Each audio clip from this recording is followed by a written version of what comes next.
Boa noite, irmãos. Tudo bem? Boa noite para você que nos acompanha de casa. Nós iremos cultuar ao Senhor novamente, junto com vocês. Eu digo novamente, porque nós já participamos do primeiro culto. Iremos partilhar desse tempo também junto com você, adorarmos ao Senhor junto com você que está aqui presente e junto com você que nos acompanha de casa, tá bom? Gostaria de convidar você a se colocar em pé. Vamos levar o nosso coração diante da presença do Senhor através da oração e logo em seguida iniciaremos com as canções, com os louvores, adorando ao Senhor em nome de Jesus. Feche seus olhos. Pai, obrigado por mais uma vez nos permitir estarmos aqui.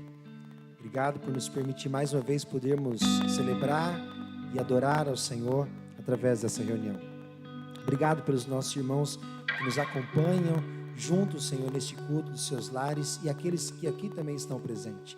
Senhor, que a Tua graça nos envolva nesse momento, conduzindo o nosso coração a uma rendição ao Senhor através de toda essa reunião, durante o tempo de louvor, mas também durante o tempo do sermão, que a palavra do Senhor penetre nos nossos corações e que o Teu Espírito nos conduza a viver a Tua vontade em todo esse tempo e compreender tudo aquilo que o Senhor há de nos instruir por intermédio da Tua palavra. Nosso desejo, Senhor, é nos tornar cada vez mais parecidos com o Senhor. E para isso nós dependemos do Senhor. Dependemos, Pai querido, da presença do Teu Espírito, que ela realmente preencha todo o nosso interior e nos ajude, Senhor, a viver a vida que o Senhor tem para nós. Em nome de Jesus. Por isso nós pedimos que todo esse tempo seja para a honra e glória do Teu nome. Que nós possamos abrir os nossos lábios para louvar o Senhor e logo mais abrimos nosso coração para compreender aquilo que o Senhor há de falar às nossas vidas em nome de Jesus. Nós pedimos e oramos em Teu nome e nesse mesmo nome nós Te agradecemos. Amém. Amém, queridos? Vamos glorificar ao Senhor através desse tempo de louvor? Amém? Glória a Deus.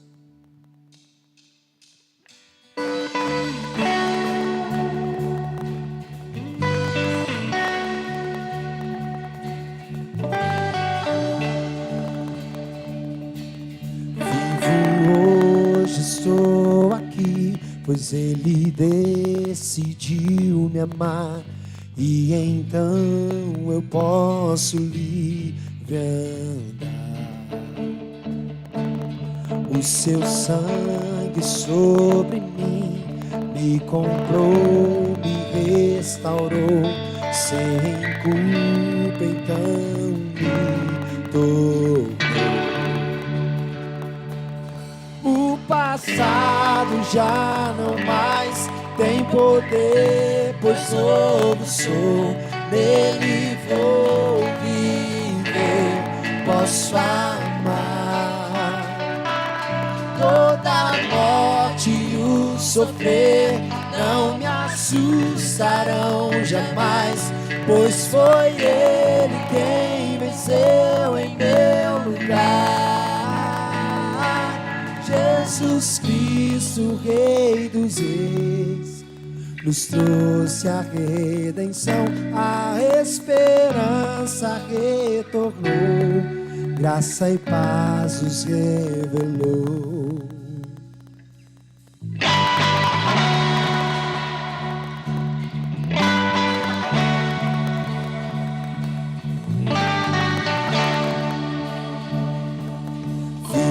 Hoje estou aqui, pois Ele decidiu me amar, e então eu posso livre andar. O Seu sangue sobre mim me comprou, me restaurou, sem culpa então me tocou. O passado já não mais tem poder, pois novo sou, nele vou viver, posso amar. Toda a morte e o sofrer não me assustarão jamais, pois foi Ele quem venceu em meu lugar. Tudo entregar, vou me render aos Teus pés, vou me lançar, tudo entregar, vou me render aos teus pés, vou me lançar, tudo entregar, vou me render aos teus pés, vou me lançar, tudo entregar, vou me render aos teus pés, vou me lançar, tudo entregar, vou me render aos teus pés, vou me lançar, tudo entregar, vou me render aos teus pés, vou me lançar, tudo entregar, vou me render aos teus pés, vou me lançar. O passado já não mais tem poder, pois novo sou, nele vou viver, posso amar. Toda a morte e o sofrer não me assustarão jamais, pois foi ele quem venceu em meu lugar. Jesus Cristo, o Rei dos Reis, nos trouxe a redenção, a esperança retornou, graça e paz nos revelou.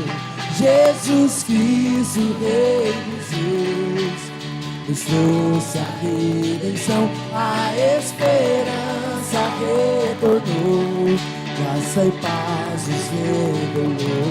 Jesus Cristo, o Rei dos Reis, nos trouxe a redenção, a esperança retornou, graça e paz nos revelou.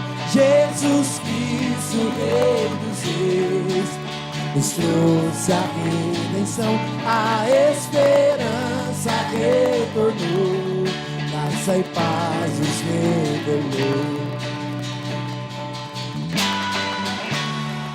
Aleluia, glória a Deus, bendito seja o teu nome, Senhor. Vamos continuar servindo ao Senhor e adorando Ele através desse louvor. Somos igreja do Senhor.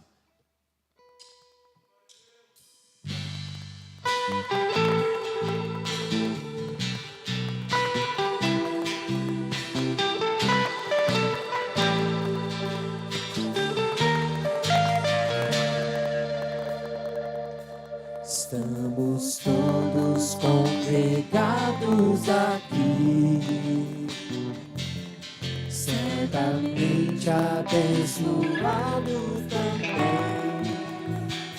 Há um clima, uma esfera de amor, uma força que se move entre nós. Algo novo Deus está por fazer com esse povo a quem muito quer ter. Seu Espírito Ele vai derramar, uma igreja pode edificar pra louvor de tua glória. Vem, Senhor, tua história escrever através das nossas vidas. Eu querer, desejamos, cumpra em nós os teus planos. Vem, Senhor, e reina hoje aqui.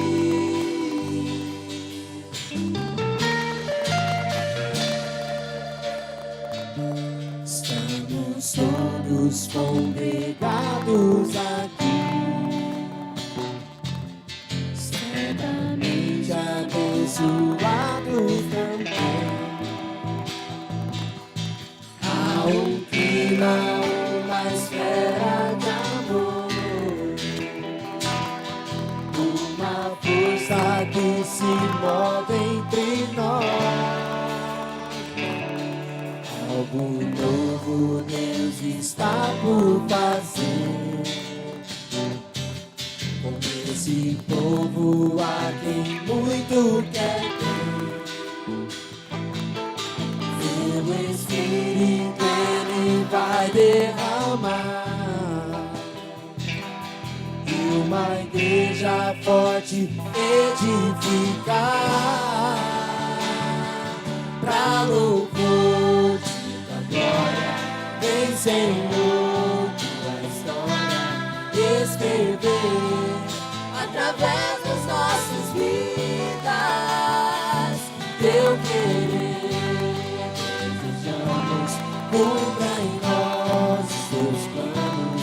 Vem, Senhor, e reina hoje aqui pra louvor de tua glória.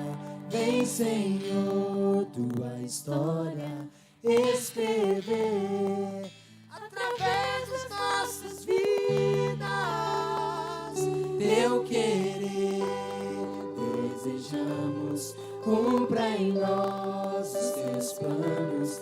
Vem, Senhor, e reina hoje aqui pra louvor de tua glória. Vem, Senhor, tua história escrever através das nossas vidas. Teu querer desejamos, cumpra em nós os teus planos. Vem, Senhor, e reina hoje aqui. Vem, Senhor,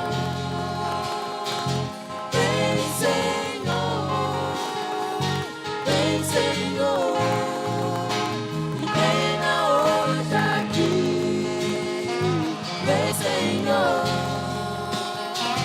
vem, Senhor, vem, Senhor, e reina hoje aqui. Vem, Senhor, vem, Senhor, vem, Senhor, e reina hoje aqui. Vem, Senhor, vem, Senhor, vem, Senhor, e reina hoje aqui.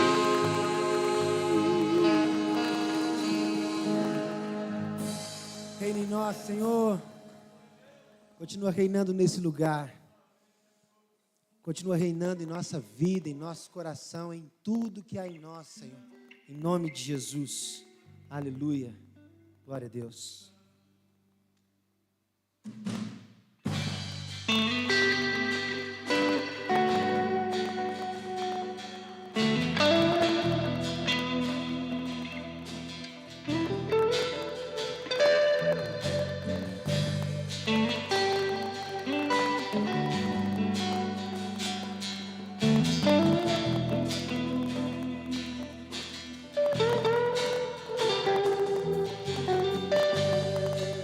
A ti eu vou clamar, pois tudo vem de ti e tudo está em ti.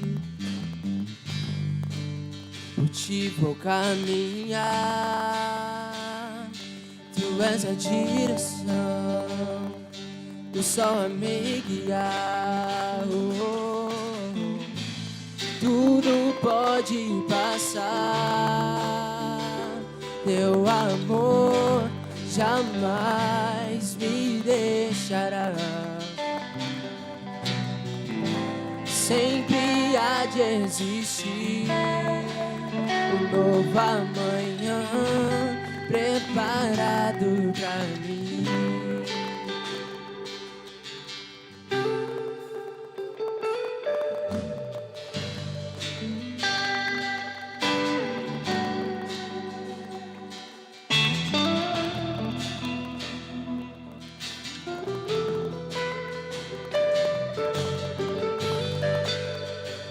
Eu vou clamar, pois tudo vem de ti e tudo está em ti.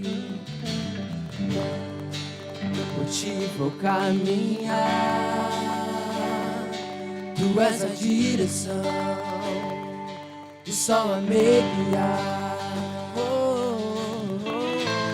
Tudo pode pode passar.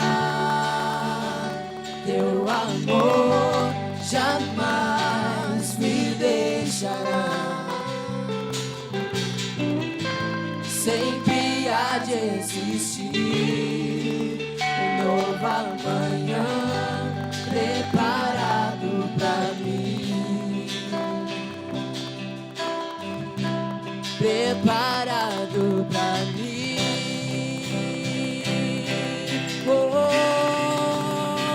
Eu me rendo aos teus pés, és tudo que eu preciso pra viver. Eu me lanço aos teus braços, onde encontro meu refúgio, Jesus.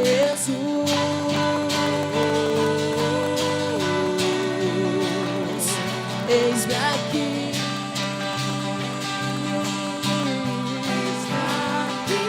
Jesus.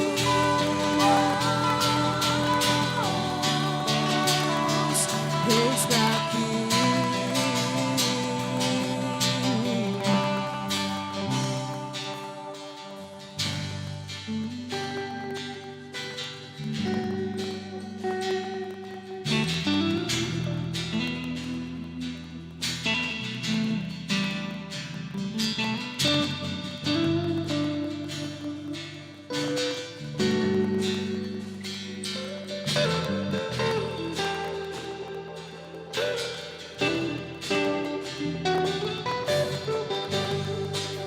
A ti eu vou clamar, pois tudo vem de ti e tudo está em ti. Por ti vou caminhar, tu és a direção, o sol a me guiar. Tudo pode passar, teu amor jamais me deixará. Sempre há de existir um novo amanhã preparado pra mim, preparado, preparado pra mim.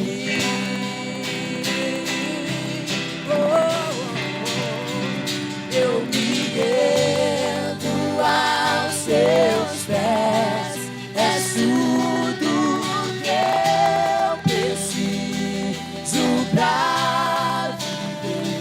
Eu me lanço aos seus braços, onde encontro meu refúgio. Eu me rendo aos teus pés, és tudo que eu preciso pra viver. Eu me lanço aos teus braços, onde encontro meu refúgio, Jesus.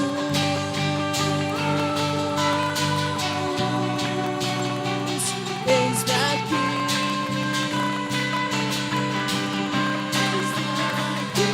Jesus.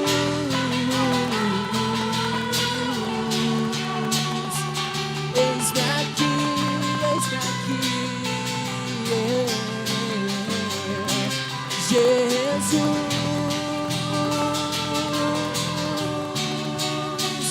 Eis-me aqui.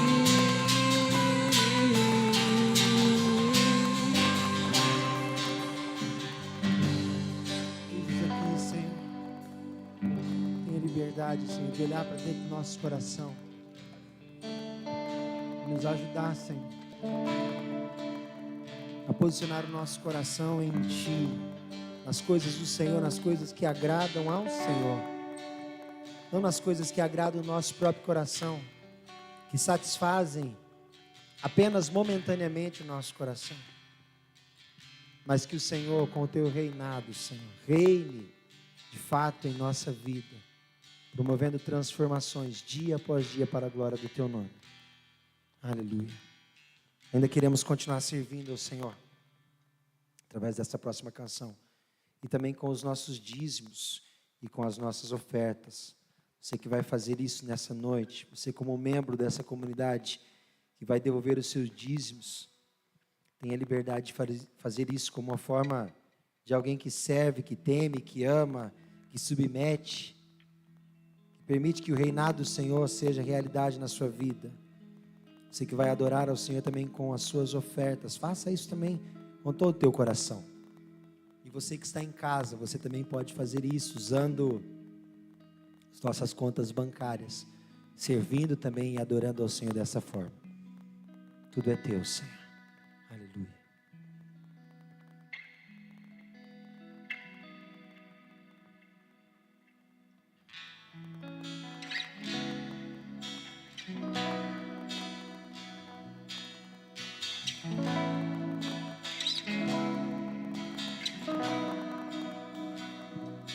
Mesmo que eu ande em meio ao fim, mesmo que eu vá correndo sem direção, mesmo que eu me canse de lutar ou esperar algo acontecer, mesmo que eu me encontre em meio ao caos, eu sei que tudo continua sendo Deus. Eu sei que posso sempre andar com Ele. Eu sei que seu amor é duradouro, é para sempre. Eu sei que seu amor, Ele é pra mim.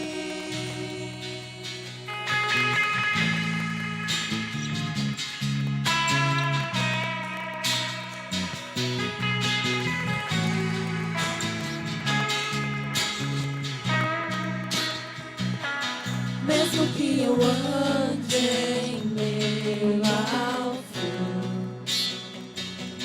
mesmo que eu vá correndo sem direção, mesmo que eu me canse de lutar ou esperar algo acontecer, mesmo que eu me encontre em meio ao caos, eu sei que tudo continua sendo Deus. Eu sei que posso sempre andar com Ele. Eu sei que seu amor é duradouro, é para sempre. Eu sei que seu amor, Ele é pra mim. Tem tudo a ver com Ele. Com Ele eu sei pra onde eu devo ir. Tem tudo a ver com Ele. A cruz revela o seu amor por mim. E mesmo se eu me abalar, o teu amor vai sustentar tudo que há em mim. Tudo que há em mim. Tem tudo a ver com Ele. Com Ele eu sei pra onde eu devo ir. Tem tudo a ver com Ele. A cruz revela o seu amor por mim. E mesmo se eu me abalar, o seu amor vai sustentar tudo que há em mim. Tudo que há em mim.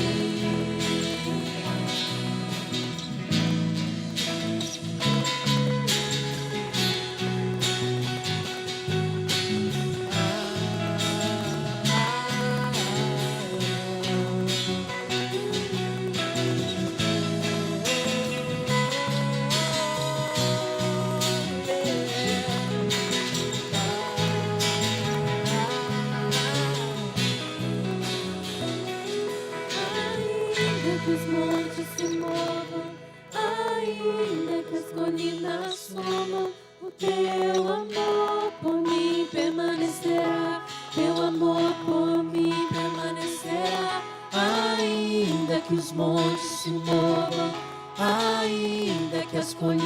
assumam. O teu amor por mim permanecerá. Teu amor por mim permanecerá. Ainda que os montes se movam, ainda que as colinas sumam, o teu amor por mim permanecerá. Teu amor por mim permanecerá. Ainda que os montes se movam, ainda que as colinas sumam, o teu amor por mim permanecerá. Teu amor por mim permanecerá.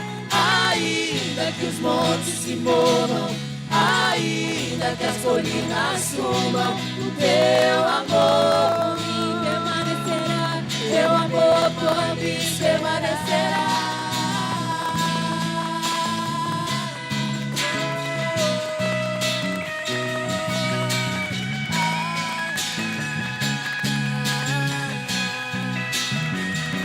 Tem tudo a ver com ele eu sei pra onde eu devo ir. Tem tudo a ver com ele. A cruz revela o seu amor por mim. E mesmo se eu me abalar, o teu amor vai sustentar tudo que há em mim. Tudo que há em mim. Tem tudo a ver com ele. Com ele eu sei pra onde eu devo ir. Tem tudo a ver com ele. A cruz revela o seu amor por mim. E mesmo se eu me abalar, o teu amor vai sustentar tudo que há em mim. Tudo que há em mim. Tem tudo a ver com ele. Com ele eu sei pra onde eu devo ir. Tem tudo a ver com ele. A cruz revela o seu amor por mim. E mesmo se eu me abalar, o teu amor vai sustentar tudo que há em mim. Tudo que há em mim.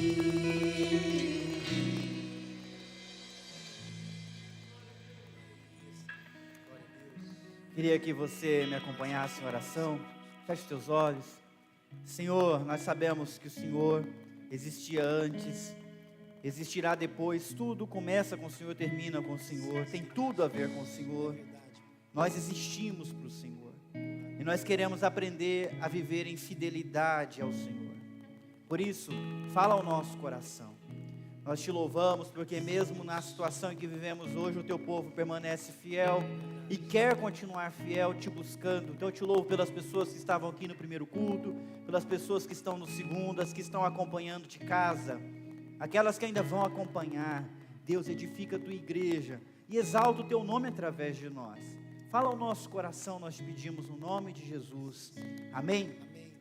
Queria convidar você a se assentar, por favor. Seja muito bem-vindo, você que já está sentado na tua casa e que pode tomar uma xícara de café enquanto assiste o culto, coisa que nós estamos aqui não podemos fazer, né?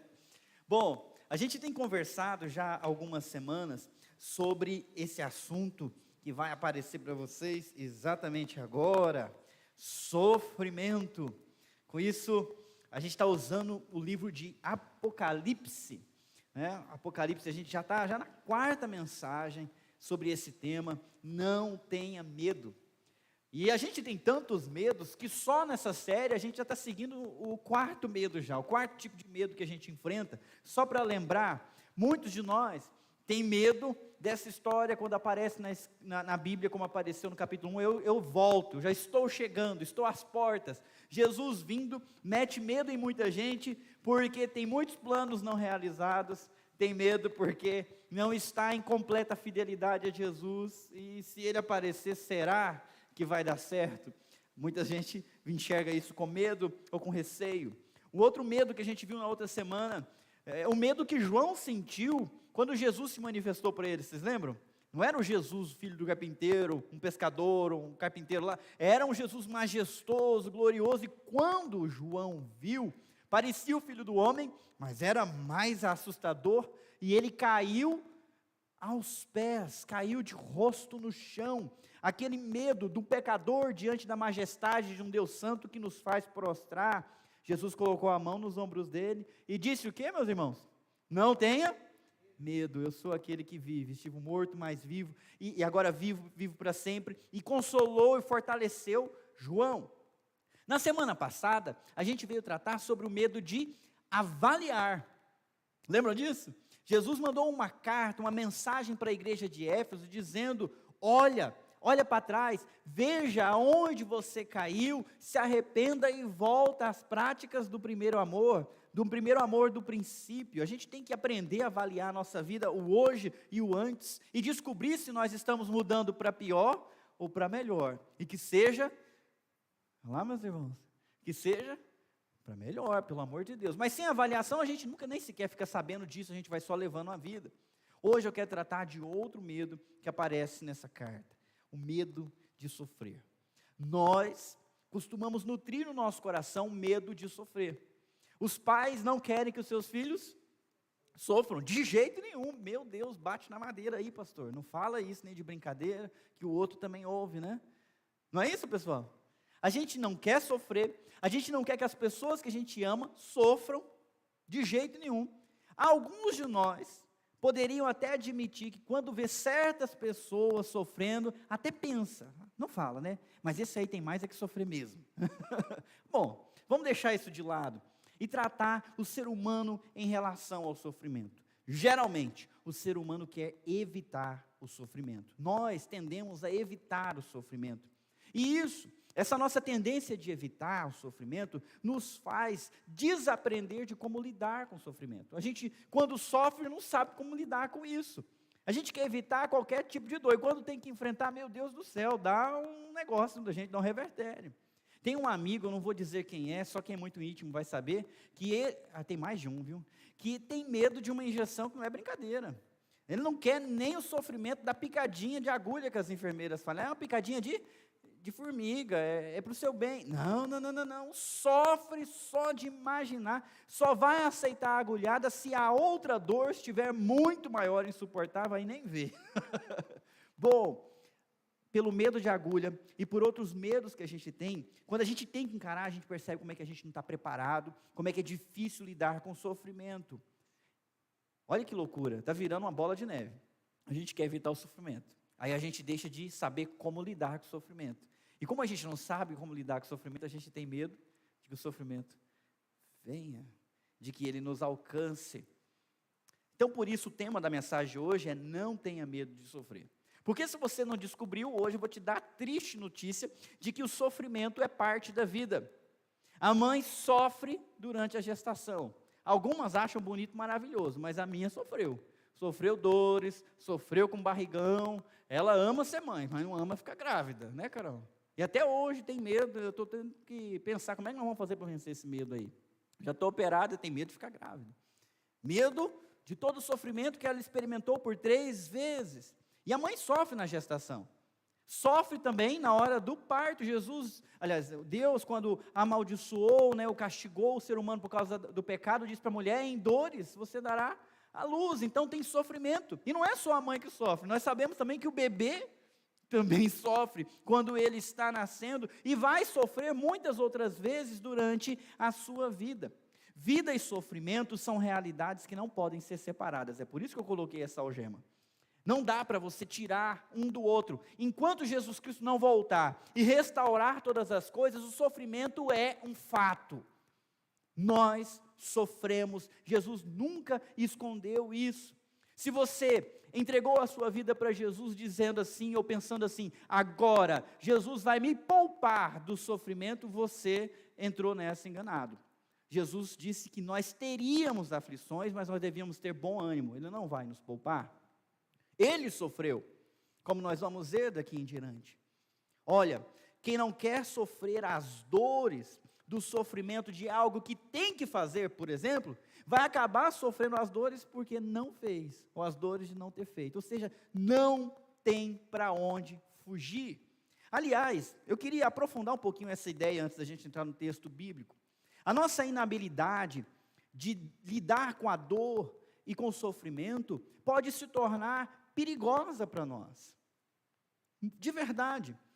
Muitas pessoas que pesquisam, que fazem estimativas, estudam os vícios que assolam as pessoas, estão relacionando o vício à dor emocional.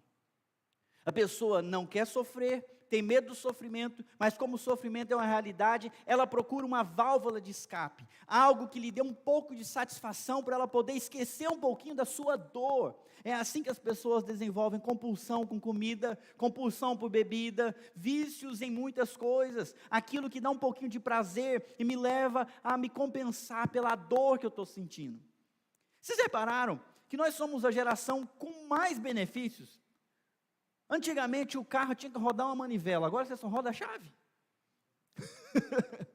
Antigamente você tinha que, para fazer as suas necessidades de noite, ter coragem de sair fora de casa no escuro. Hoje em dia você tem 2, 3 banheiros em cada casa. Você tinha que tomar banho de água fria, então tinha que vencer o medo da água fria. Hoje em dia você coloca a temperatura do teu chuveiro no jeito que você quer, com o negocinho que você roda lá, é mágico aquele negócio. Eu dou graças a Deus por aquele negócio, porque eu não tomo banho na mesma água que a Carol toma. Aquilo me escalpela, então eu tenho que colocar na certa. Tantas facilidades, mesmo assim, nós somos uma geração de gente doente, que estabelece, ou que desenvolve muitos vícios, muitos problemas emocionais, porque não sabe lidar com a dor. Nós evitamos o sofrimento tanto, que nós não sabemos mais lidar com ele, e ele acaba nos compelindo para compulsões e para vícios. Vocês sabiam disso ou não? Vocês sabiam que aqueles que se especializam em vender, muitos são treinados na habilidade de descobrir qual é a sua dor, para te vender uma satisfação? Eles não vendem para você um produto, eles vendem uma satisfação para a sua dor. Eu já participei de alguns treinamentos, em que eles nos ajudam a identificar a dor do cliente, para vender um alívio para o cliente. Aí agora você descobriu porque que você comprou aquela porcaria lá que te deu um alívio e agora você está precisando de outra, né?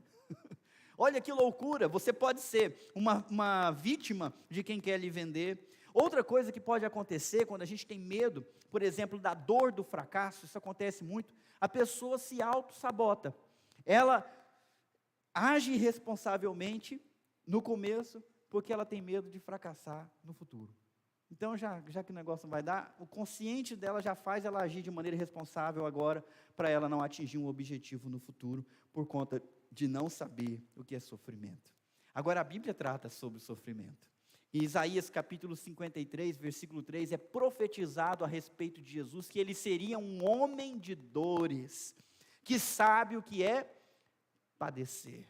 O nosso Messias não foi prometido como um rei vencedor tão somente, mas como um homem de dores, um homem experimentado na aflição. É esse mesmo Jesus Cristo que veio, que morreu, ressuscitou e agora voltou e está dando essa revelação do Apocalipse para João. Pasmem-se, também um homem experimentado na dor. Quantos anos ele tem quando ele recebe essa revelação de Jesus? Vocês lembram? Cerca de quantos? 100 anos. E aonde que ele está? Curtindo a aposentadoria. Tranquilo em casa, jogando dominó com seus comparsas aí no final da tarde. O que ele está fazendo? Ele está exilado numa ilha, no meio do mar Mediterrâneo. Por quê? Porque ele estava pregando o nome de Jesus e não queriam que ele pregasse. Então é um cara exilado, não tem o contato com a sua igreja amada, com seus parentes, com seus amigos, está preso numa ilha por conta de Jesus, sofrendo. E Jesus vem e encontra e dá para ele uma mensagem, essa mensagem é para ser entregue para a igreja, que é uma mensagem de conforto e consolo para uma igreja que vai enfrentar o quê? Tribulação, dor e sofrimento. A carta do Apocalipse, em especial o texto de Apocalipse, é para nos dar encorajamento no meio da crise, no meio de tempos difíceis. Jesus Cristo tratou para nos ajudar a não ter medo de sofrer.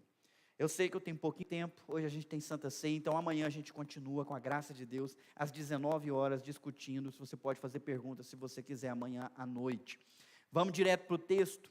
Abra a sua Bíblia em Apocalipse capítulo 2, no versículo 8. Está escrito assim, você lê onde está amarelo. Escreva esta carta ao anjo da igreja em Esmirna.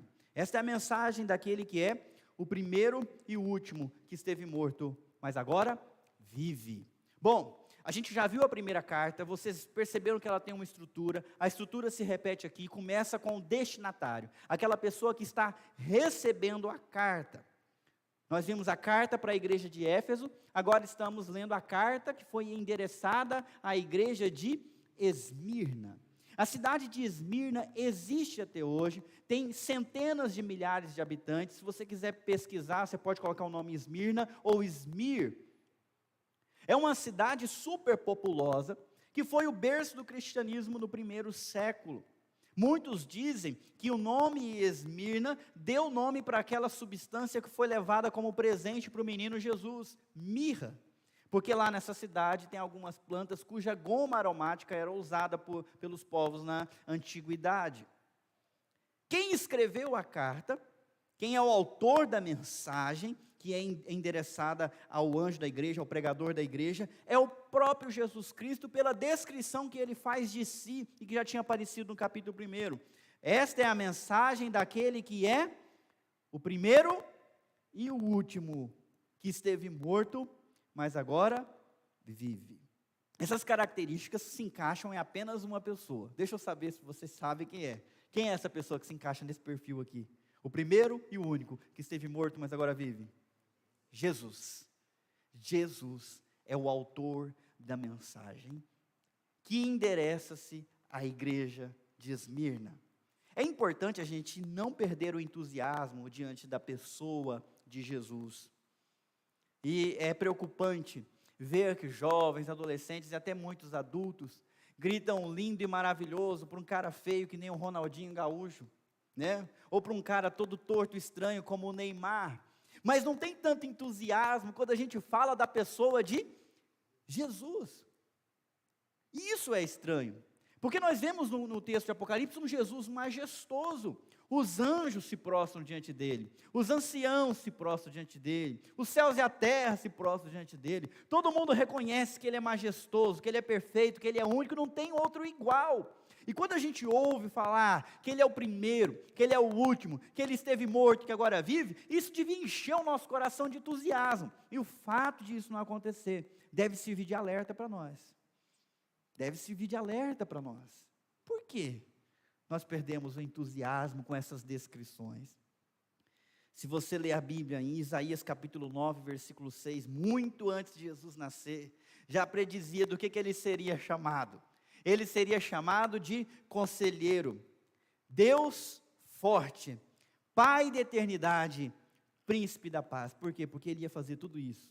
E fez, e faz. Não existe Deus mais forte. Não existe alguém mais capaz de estabelecer a paz entre os pecadores e o Deus Santo. Ele morreu e agora ele vive para sempre, por isso, Pai da eternidade. Se você for para Isaías, capítulo 44, versículo 6, o profeta empolgado, muito antes de Jesus nascer, disse: assim diz o Senhor, o Rei de Israel, o seu Redentor, o Senhor dos exércitos, olha só, eu sou o primeiro, eu sou o último, além de mim não há Deus. Uau! Isaías 48, 12. Escute-me, ó Jacó, Israel, a quem chamei. Eu sou sempre o mesmo. Eu sou o primeiro, eu sou o último. Minha própria mão lançou os alicerces da terra, e a minha mão direita estendeu os céus. Quando eu os convoco, todos juntos se põem de pé. Não é engraçado a gente ler isso e ficar impassível? Não é no mínimo interessante? Como é que a gente se acostuma? Isso não é bom. Não deveríamos nos acostumar. Nós não estamos falando de alguém que deu alguns dribles e fez alguns gols. Nós estamos falando de alguém que, além de criar todas as coisas, depois se encarnou para restaurar todas as coisas. De alguém que se fez gente para vencer o poder do pecado e da morte, nos dar uma vida, nos reconciliar com o Pai e depois nos levar para o seu reino de justiça. Uau! Isso não foi nada fácil, isso foi algo impossível, nenhum de nós poderia fazer, e ele fez. Jesus é um campeão invicto, merece muito mais como criador, como restaurador, como campeão, do que o que a gente dá para aquelas pessoas que nós admiramos, e às vezes até louvamos. A gente precisa se corrigir nisso. Jesus tem uma mensagem para a igreja. E a mensagem que Jesus tem para a igreja é a mensagem que ela precisa. E o tema é justamente esse: não tenha medo de sofrer. Vamos lá para a carta, versículo 9. Leia comigo, por favor. Conheço suas aflições e sua pobreza, mas você é rico. Sei da blasfêmia dos que se opõem a você. Eles se dizem judeus, mas não são, pois a sinagoga deles pertence a Satanás. Então nós estamos vendo a carta dedicada à igreja de Esmirna. E Jesus começa como ele começou a carta para os Efésios. Lembra? Sei de tudo que você faz. A gente viu isso na semana passada. Nessa semana, um verbo muito parecido: conheço. Conheço as suas aflições. Jesus conhece as dores da sua igreja. Na visão que João teve, havia candelabros representando a igreja, totalidade da igreja. E o Filho do Homem passeava no meio desses candelabros, monitorava esses candelabros. Jesus conhece todas as dificuldades da sua igreja, tanto coletivamente como individualmente. Então, se você está sofrendo, pega esse texto aqui e já coloca como consolo para você. Jesus conhece as suas aflições. Jesus conhece os seus problemas, as suas dificuldades, as suas dores. A palavra aflição tem a ver com opressão, tribulação, com angústia, ser colocado na prensa. O sofrimento nos pressiona. O sofrimento nos faz ficar apertados, como numa prensa de fazer azeite. E Jesus não ignora isso. Jesus sabe o que a gente passa, tanto coletivamente como individualmente. Jesus também fala até de aflição financeira. Ele diz para aqueles crentes: eu conheço a sua pobreza. Eles foram destituídos das riquezas e da abundância, e estavam vivendo em miséria. Daqui a pouco eu vou dar um contexto da igreja de Esmirna, dos crentes, ao longo do tempo lá nesse país que hoje é a Turquia. Vocês vão se assustar com o que eles enfrentaram. Mas muitas vezes o cristão não vive uma vida de abastança, porque ele é oprimido por ser cristão. Neste exato momento, irmãos de vocês espalhados na face da terra estão tendo que sair das suas casas, abandonar o seu país e buscar refúgio em outro lugar, só porque creem em Jesus Cristo. E Jesus não ignora isso. Mesmo assim, isso não deixa de acontecer. Jesus conhece as aflições, Jesus conhece a pobreza, mas ele vem com mais, porém, contudo, entretanto, todavia, não é? Mas você é rico. Porque quem é de Jesus, a igreja de Jesus, sabe que as riquezas desse mundo são passageiras, mas as riquezas acumuladas no céu são eternas. Quem é discípulo de Jesus conhece a promessa que Jesus fez para os seus discípulos lá em Mateus capítulo 5, versículo 11. Bem-aventurados serão vocês quando por minha causa os insultarem, perseguirem e levantarem todo tipo de calúnia contra vocês. Alegrem-se e regozijem-se, porque grande é a recompensa de vocês nos céus. Obrigado. Meus irmãos, está acabando a era em que era moda ser evangélico. Aqueles que abraçaram o evangelho como moda, agora estão deixando aparecer os seus frutos. E começa a surgir um preconceito contra o povo cristão. Vocês estão prontos para isso? Isso pode nos prejudicar, sim, financeiramente. Ou pode nos atrapalhar até com o que o texto coloca aqui, oposição. 3 tipos de sofrimento: aflição, pobreza e oposição. Os crentes de Esmirna foram perseguidos por causa do nome de Jesus que eles confessavam. E o pior, as pessoas que perseguiam os cristãos eram os judeus, que confessavam a fé no Deus Criador dos céus e da terra, o Deus de Abraão, o Deus de Isaac, o Deus de Jacó, Pai do Senhor Jesus Cristo, que eles não reconheceram e perseguiam o nome dele, blasfemavam o nome dele, perseguindo a igreja dele. Eles faziam isso achando que estavam servindo a Deus. Hoje, nós vivemos numa época que, dependendo do porquê a pessoa fez uma coisa, a gente tem que fazer assim, né? Ó pastor, a gente tem que entender a situação da pessoa, o contexto da pessoa, né? Ela achou que estava servindo a Deus, perseguindo lá, então a gente tem que fazer aí diminuir um pouquinho a crise. Não é isso? Hoje, se alguém faz alguma coisa errada, a gente pensa, mas é o contexto, né, a influência. Olha, gente, quem está sofrendo, não importa, né, se quem está dirigindo o carro que atropelou ele enxerga bem ou enxerga mal. O que importa é o tamanho do carro, não é, pessoal? Quem está sofrendo, não importa se a pessoa fez com consciência ou sem consciência. Se fez achando que estava servindo a Deus, mas estava servindo a Satanás. O que importa é que quem é pressionado, quem é perseguido, sofre. E aqueles crentes sofreram. As pessoas, os judeus, achavam que estavam servindo a Deus, mas estavam servindo a Satanás, perseguindo os cristãos. Os judeus que tinham permissão para adorar a Jesus, adorar a Deus, estavam perseguindo a liberdade dos cristãos de adorar o Senhor Jesus Cristo. Bom, quando você ouviu nesse versículo dizer assim, conheço suas aflições, o que você imagina que Jesus vai fazer depois? O que você gostaria de ouvir? Conheço as suas aflições, eu sei o que está sofrendo, e agora eu tenho uma boa notícia para você. Qual que é? Como que você completaria isso? Você em casa, como que você completaria isso? O que você gostaria de ouvir? Pode ficar tranquilo que já está passando, não é isso? Eu vou te livrar, eu vou te fortalecer e você já, o socorro já está vindo. É só mais um dia, é o que você gostaria de ouvir. Vamos ver o que a igreja ouviu? Não tenha medo do que está prestes a sofrer. Eu conheço as suas aflições, mas não tenha medo, porque você está prestes a sofrer mais. Ué, não é isso que a gente costuma esperar de Jesus?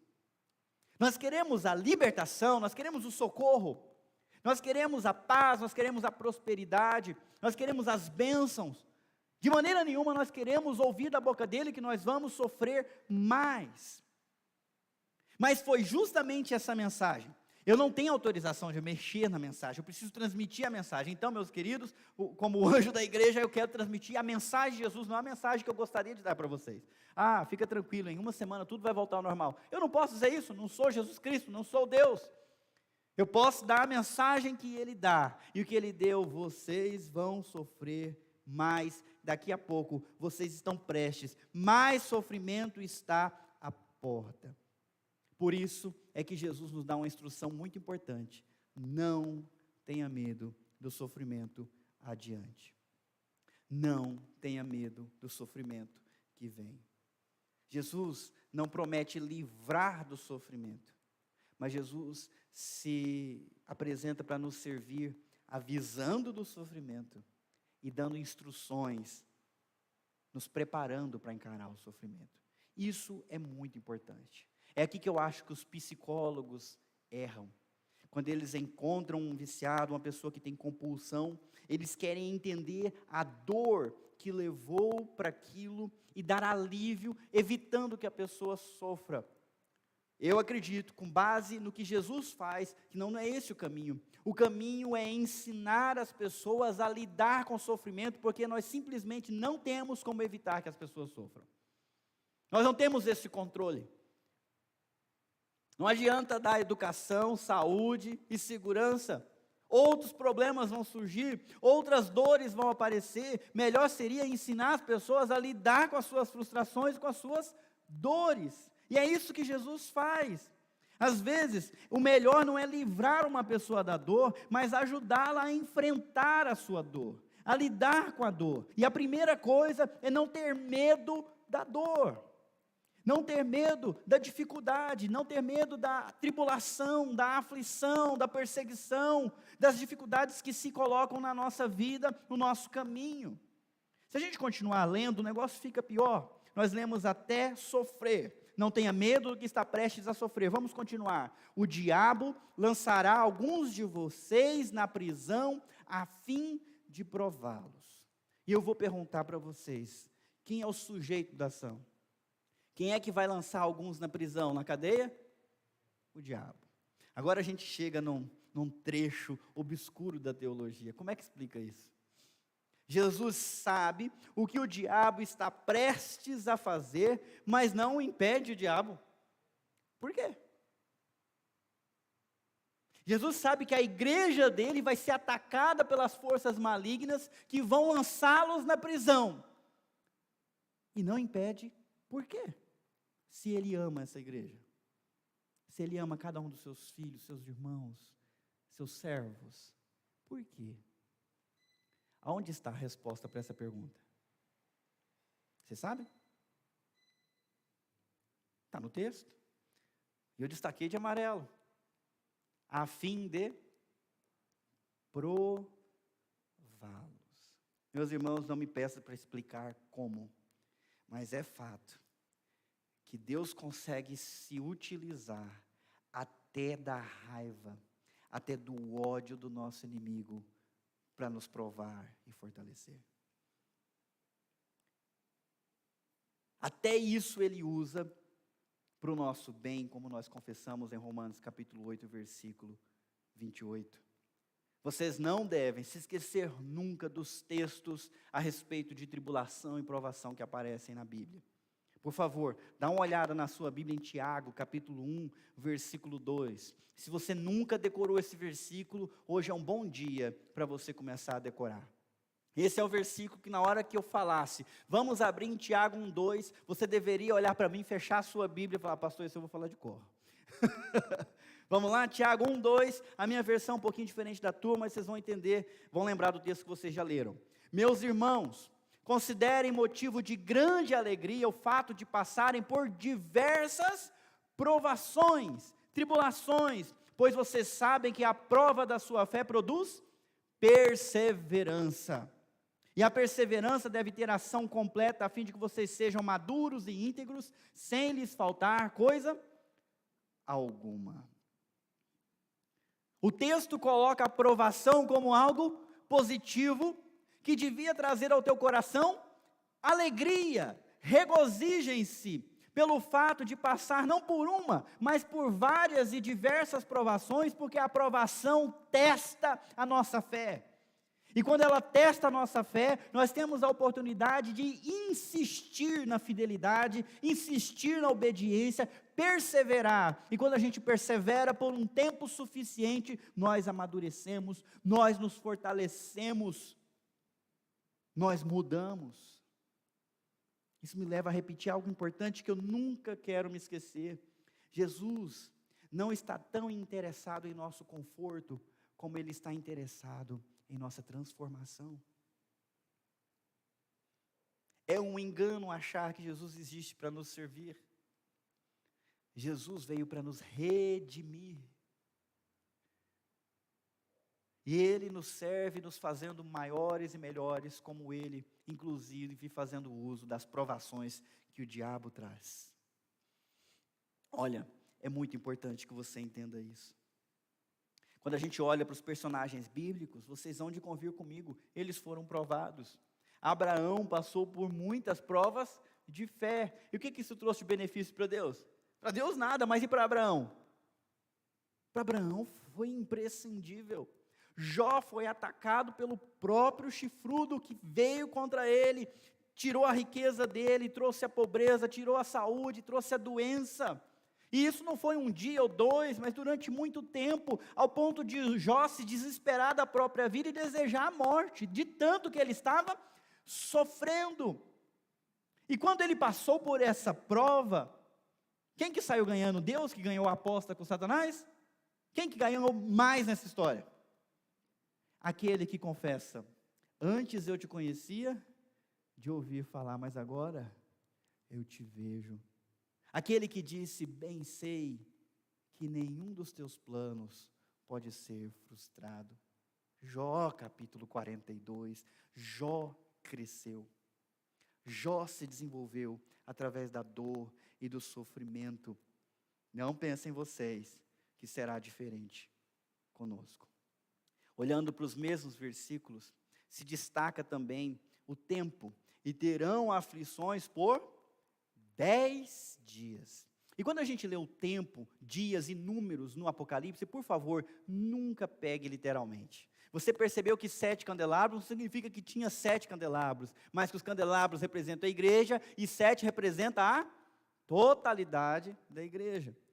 Por favor, toma muito cuidado com os números do Apocalipse.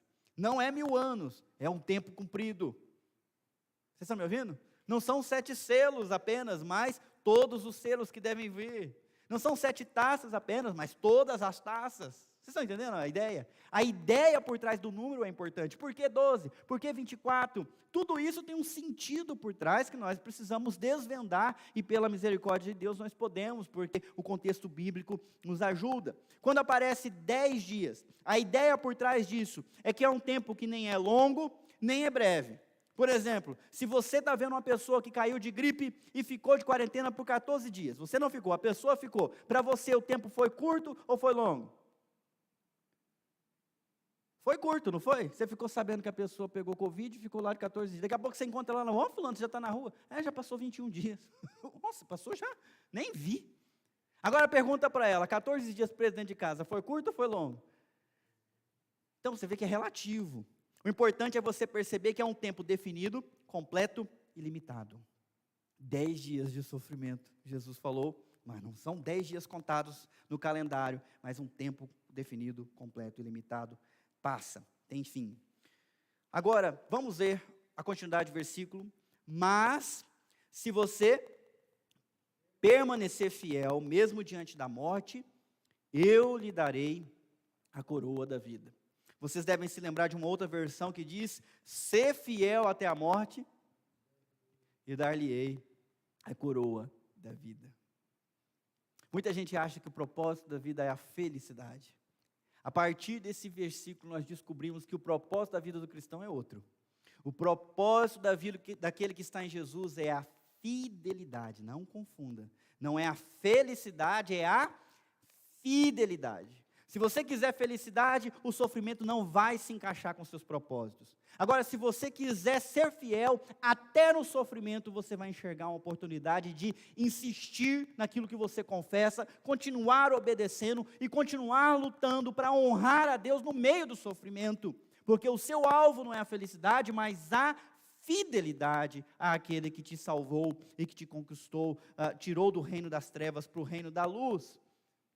Isso é muito importante. O prêmio da fidelidade é a vida plena no novo céu, na nova terra, no reino que Jesus vai inaugurar. Mas antes desse reino ser inaugurado, nós precisamos ser fiéis, mesmo em face do sofrimento, mesmo em face da morte. O texto diz, ser fiel até a morte. E esse até a morte significa mesmo que você tenha que pagar a tua fidelidade com a sua própria vida. Seja fiel, seja fiel, seja fiel, porque quem for fiel vai receber a coroa da vida. Isso é quase um eco de outros textos bíblicos, como Tiago, capítulo 1, versículo 12. O mundo quer felicidade. E o apóstolo Tiago diz, feliz é o homem que persevera na provação. Vale para as mulheres? Feliz é a mulher que persevera na provação. Porque depois de aprovada, receberão a coroa da vida que Deus prometeu aos que o amam. Uma vida imperecível, inacabável, que não pode ser manchada nem corrompida pelo pecado. Não mais. Nosso chamado é para a fidelidade, e a felicidade é o prêmio. Está todo mundo aqui comigo ainda? Sim? Vamos viajar um pouquinho? Vamos para a Turquia. A Turquia hoje é um país muçulmano, maioria esmagadora de muçulmanos, quase 98%. Mas já foi o berço da igreja. As 7 igrejas que são mencionadas no Apocalipse, todas elas estão localizadas nessa região geográfica onde hoje é a Turquia. Muitas catedrais foram erguidas nos primeiros séculos. Muitos bispos da igreja, pais da igreja que nós seguimos, a igreja de Jesus Cristo, atuaram nessas regiões. Centenas de pessoas, milhares de pessoas confessaram o Senhor Jesus Cristo e se converteram nos primeiros anos do Evangelho. Mas nos últimos 100 anos, a Turquia tem sido palco de uma grande perseguição aos cristãos. exatamente há 100 anos, porque em abril fez 100 anos, os cristãos sofreram massacres e genocídios. 2,5 milhões de cristãos armênios, nativos da Turquia, foram deportados, escravizados, massacrados e mortos, enquanto viajavam, eram forçados a sair e fugir das suas casas para achar refúgio em outro país. Muitos saíam, mas não chegavam porque morriam de doença ou de fome. Os que conseguiram chegar ao seu destino, longe da Turquia, chegaram pele e osso. 2,5 milhões de cristãos perseguidos no começo do século passado. Mortos, escravizados. Gente importante. Igrejas e escolas cristãs que existiam aos milhares foram destruídas, transformadas em mesquitas, estábulos para guardar animais e até depósitos. Quando o Papa visitou a Turquia em 2014, um dos lugares que ele ia visitar era uma igreja armênica gregoriana, mas ele não pôde ir lá porque estava sendo usado para outro objetivo. Você sabe quantos cristãos tem lá agora? Talvez de 0,15% a 0,20% da população. É menos do que tem no Iraque, menos do que tem no Irã. E para piorar, se você fosse um cristão na Turquia, na sua carteira de identidade precisa constar a sua religião.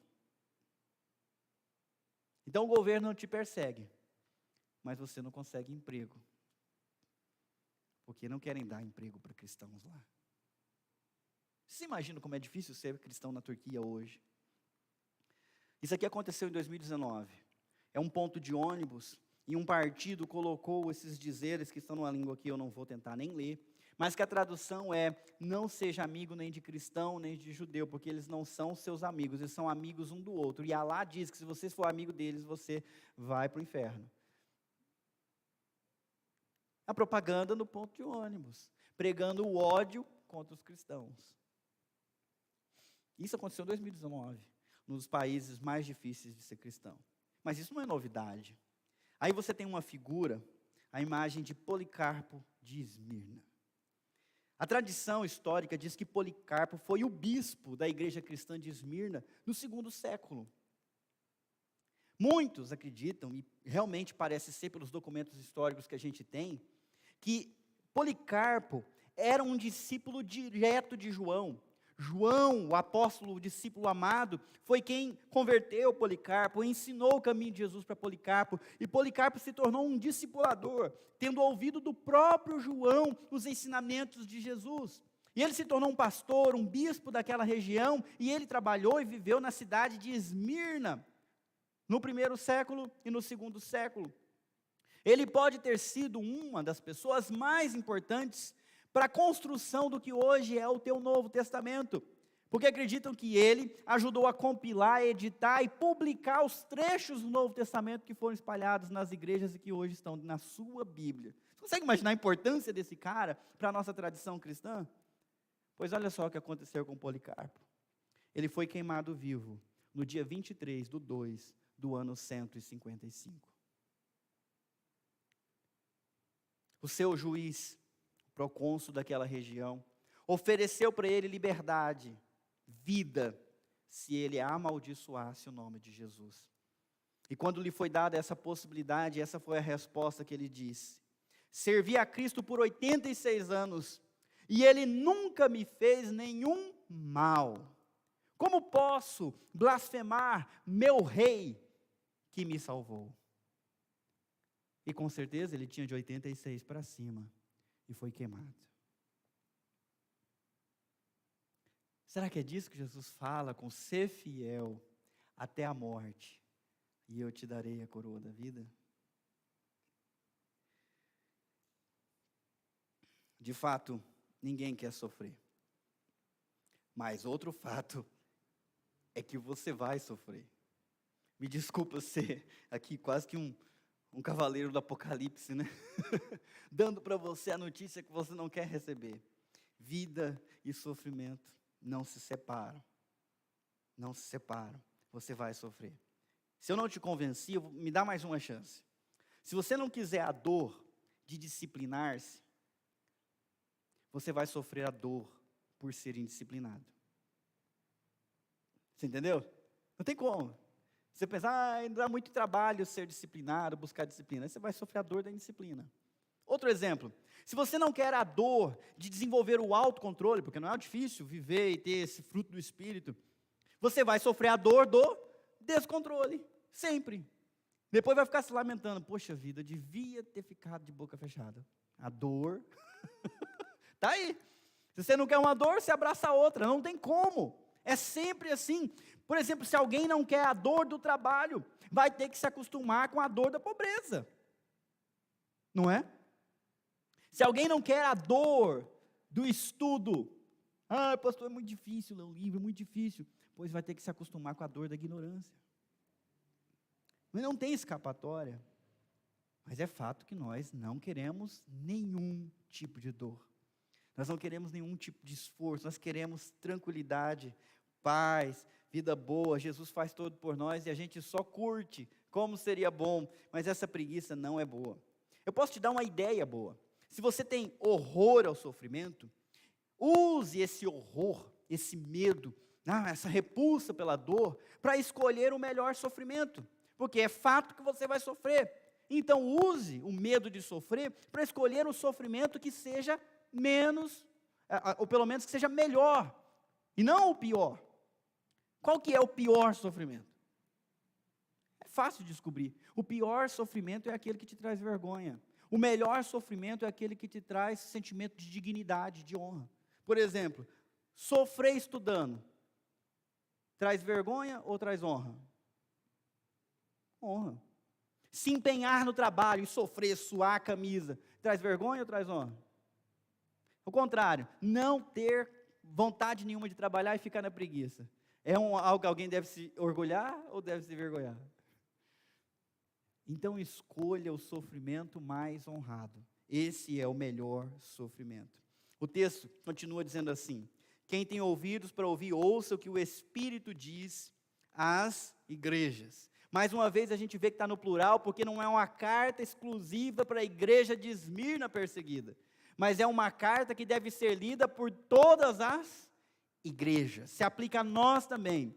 Quem for vitorioso não sofrerá o dano da segunda morte. Eu posso traduzir da seguinte maneira: quem não tiver medo do sofrimento que a luta impõe, que o combate impõe, quem lutar e vencer, vai receber um prêmio, não sofrerá o sofrimento mais vergonhoso.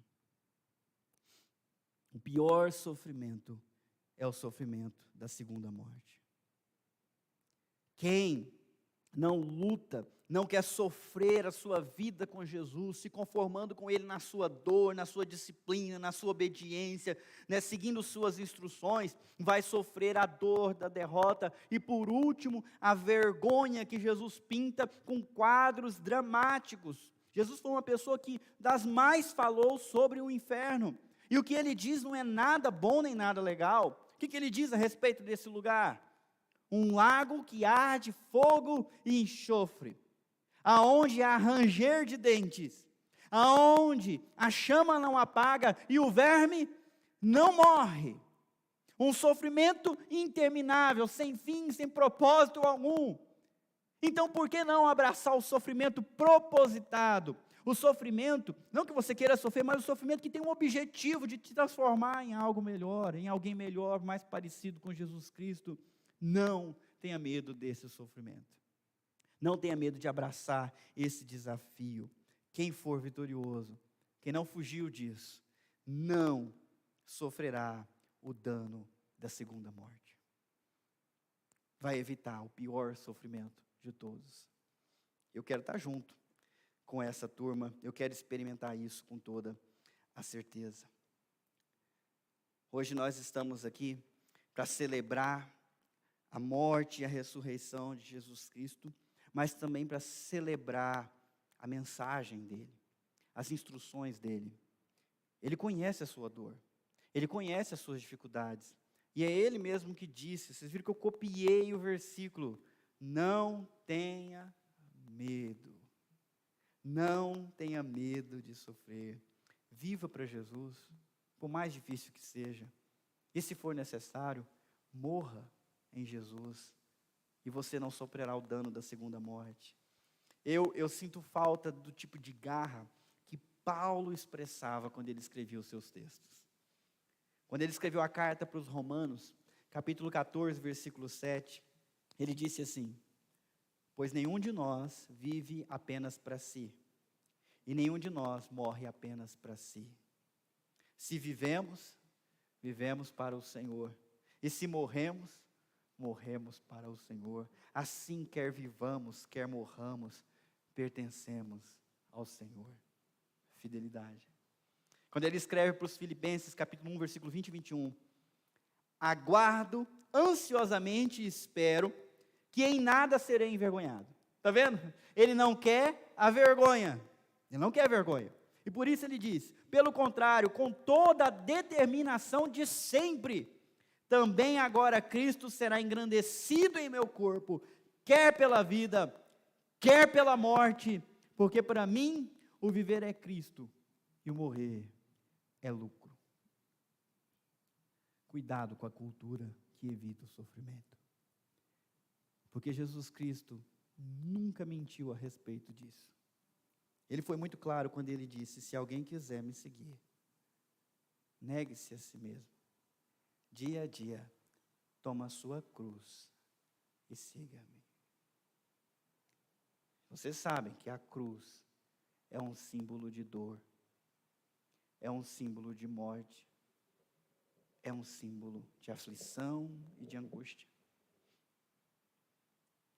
Mas quem aceita o convite de Jesus para esse tipo de sofrimento,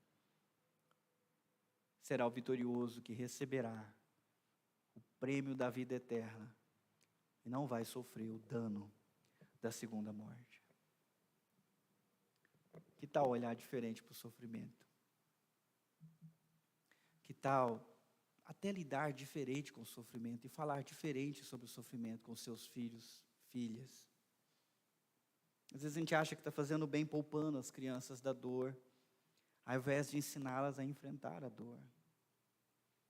O meu filhote, o Samuel, deitado na cama com a gente essa semana, perguntou a respeito do serviço militar. Ô pai, por que todo homem tem que alistar no exército? Eu não quero ir. 9 anos, já está preocupado com isso. E eu falei para ele, filho, não é o papai que escolhe. Não é um ser humano que escolhe, isso aí faz parte do projeto de Deus. Se for importante para você servir no exército, para você aprender as coisas que você precisa aprender, Deus vai te colocar lá e vai ser um ano muito bom, difícil, mas bom para você. Quando a gente olha para a Bíblia, é assim. Deus mandou Samuel ir lá ungir um filho de Jessé para se tornar rei no lugar de Saul, não é, Arnaldo? Foi Samuel, falou com Jessé, não, eu vim aqui, nós vamos sacrificar, vamos fazer uma festa. O cara mais ilustre da nação, mais respeitado, foi na casa de Jessé. Jessé tinha 7 filhos, né? Fez uma festa para receber o cara mais ilustre. E quando trouxe os filhos, um a um, trouxe o mais velho, o homem forte, bonito, Samuel pensou, com certeza, é esse o rei. E Deus disse para ele, não, você está olhando para a aparência, eu olho o coração, não é. Veio um por um, até que não tinha mais filho para mostrar, e Samuel ficou confuso, Deus mandou aqui para ungir um filho teu, você me trouxe todos, não tem mais nenhum. E o pai? Nossa, tem um sim, o menor, mas ele está cuidando das ovelhas. Gente, isso não faz sentido para a nossa sociedade. A gente já ficaria com dozinha de Davi. Tadinho, não foi convidado para a festa. Tadinho, estava lá com as ovelhas, enquanto os caras estavam recebendo a pessoa mais ilustre, não foi convidado. Não, alguém tem que cuidar das ovelhas, vai você. Tadinho aos nossos olhos, porque enquanto ele cuidava das ovelhas, ele foi inspirado para escrever o Salmo 23. Tadinho aos nossos olhos, porque enquanto ele cuidava das ovelhas, ele enfrentou um urso, ele enfrentou um leão, e isso preparou para ele enfrentar um gigante que todo mundo na nação teve medo de enfrentar. Tadinho aos nossos olhos, nós podemos pensar, mas se você está em Jesus Cristo, nenhuma dor nesse mundo é sem propósito. Por isso não tenha medo de sofrer, porque se veio até você, é porque Jesus Cristo vai te dar condições de enfrentar. Ele não vai te provar além do que você pode suportar. E junto com a dor, Ele envia o livramento. Então, vamos encarar com coragem todas as dificuldades que se apresentam para nós. E eu dou graças a Deus porque hoje é o primeiro domingo do mês.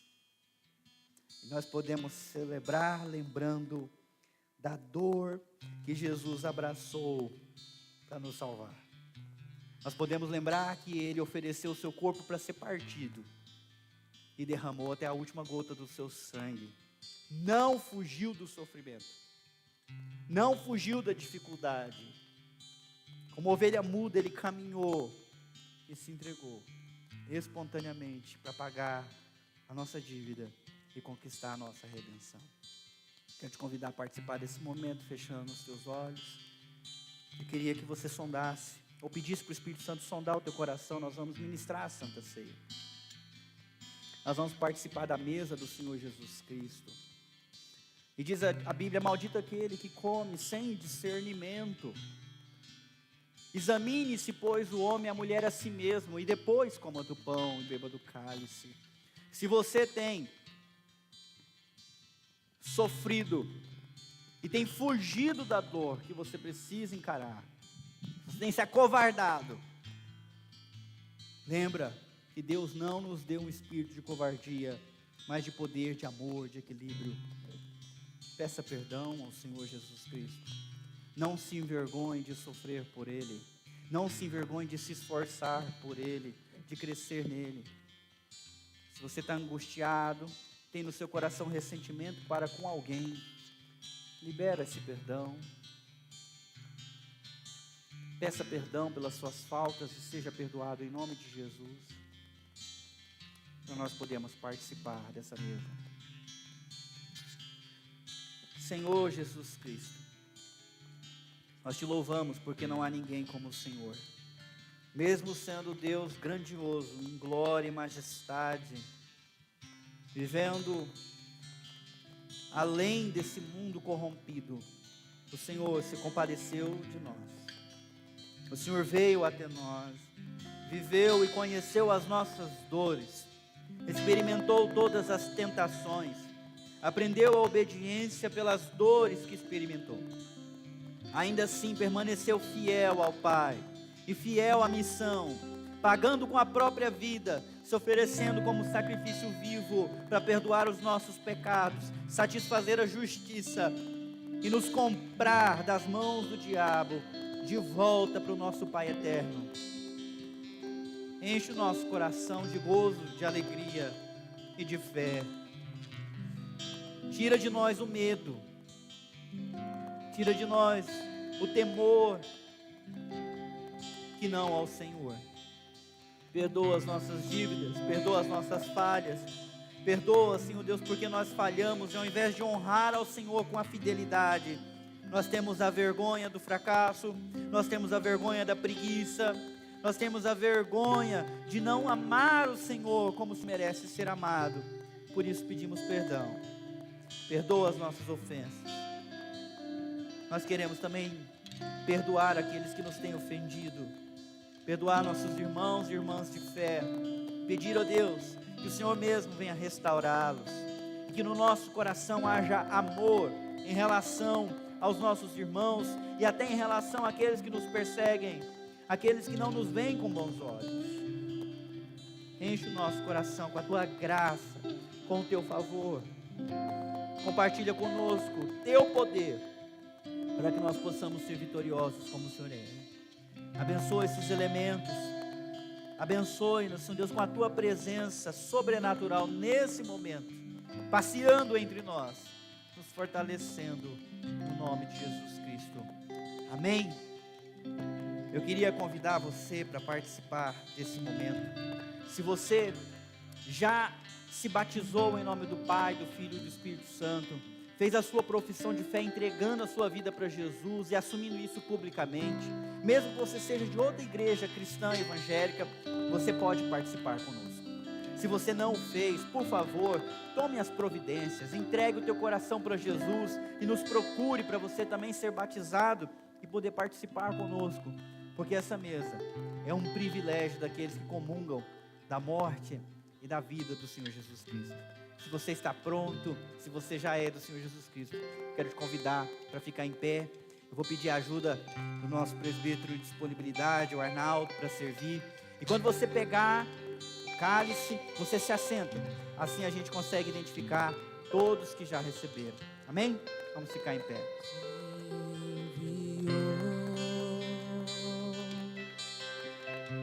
Seu filho amado pra me salvar e perdoar.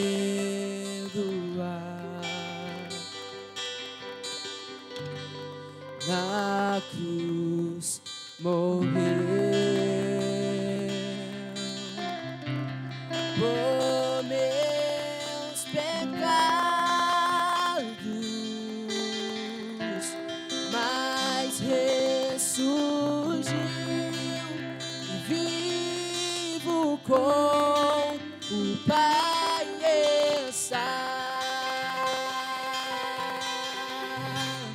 Porque Ele vive, posso crer no amanhã, porque Ele vive, temor não há, mas eu bem sei, eu sei que a minha vida está nas mãos do meu Jesus, que vive está.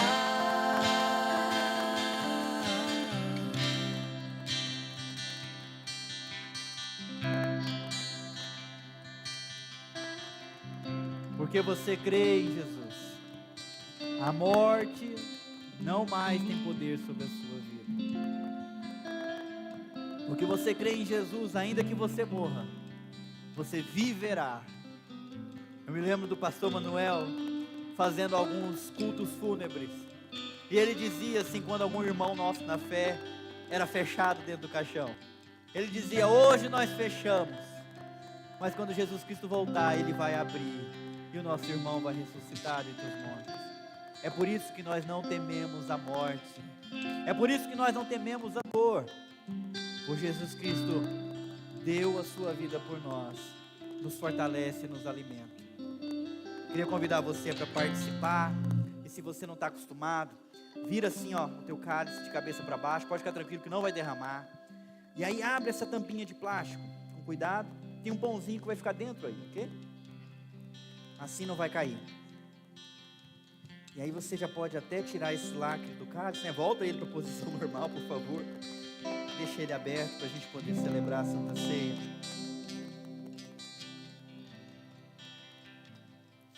Nós vivemos o ano 2020 da era cristã. Quase 2000 anos atrás, Jesus Cristo se assentou uma última vez com seus discípulos antes da cruz.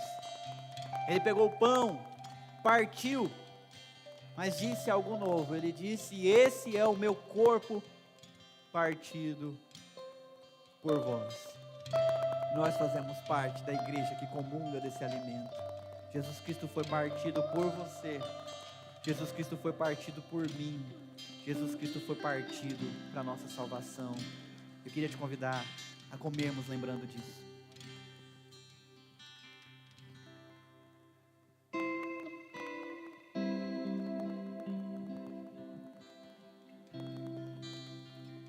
depois de haverem ceado, Jesus também pegou um cálice e disse: esse é o cálice da nova aliança feita no meu sangue. Um novo acordo de salvação que não pode ser mais desfeito, porque foi selado com o sangue do Cordeiro perfeito, Cordeiro de Deus que tira o pecado do mundo. Ele levou sobre si as nossas enfermidades, as nossas dores. Ele levou sobre si as nossas corrupções. Ele venceu o pecado por nós, para nós vivermos novidade de vida. E quando bebemos do cálice, lembramos que o sangue de Jesus nos purifica de toda maldade e nos torna mais alvos do que a neve. Não há mais condenação para aqueles que estão em Cristo Jesus. Eles não temem o acusador, porque foi pago, foi desfeito a cédula de dívida, e nós estamos em paz com Deus por causa do que Jesus fez. Eu queria convidar você a participar do cálice, lembrando disso.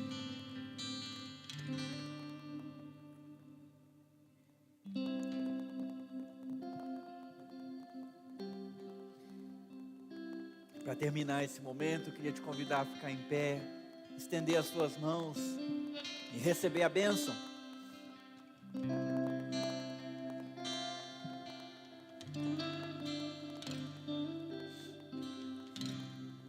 Irmãos, que a graça do Senhor Jesus Cristo, que o amor de Deus o Pai, que o poder, a presença do Santo Espírito de Deus seja sobre toda a igreja de Cristo, dando as forças necessárias para encarar as aflições, os sofrimentos, as dores e permanecer fiel até a morte.